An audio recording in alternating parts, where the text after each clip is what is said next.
Hello, so we're gonna be talking about sampasampalukan, or better known as a stone breaker, and it's very common in the Philippines.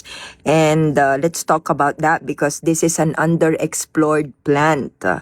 And it has a significant ethnopharmacological value for a lot of people, especially those who, meron kang kidney stones, you have problems with your gallbladder stones as well, liver problem, and it actually exerts a lot of antioxidant effect in the body. So let's talk about that just for a while.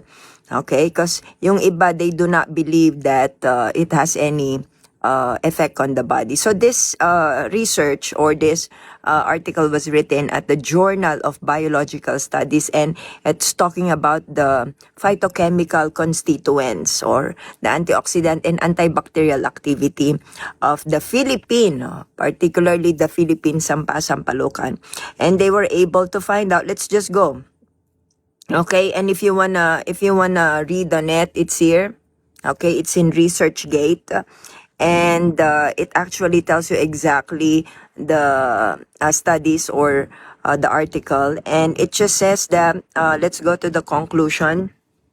Okay, so in conclusion, yun ang sabi nila, the ethanolic extract of P. niruri, or the sampasampalukan, demonstrated considerable antibacterial activity against various human pathogens, okay, including drug-resistant strains like MRSA, okay, which is methicillin-resistant strain of Staphylococcus aureus, okay, and its broad-spectrum effectiveness in light of the rising threat of antimicrobial resistance positions P. niruri as a strong candidate for further exploration in developing treatment for bacterial infection. So just that article, it tells you that this plant is really something, it's undervalued. So try it next time.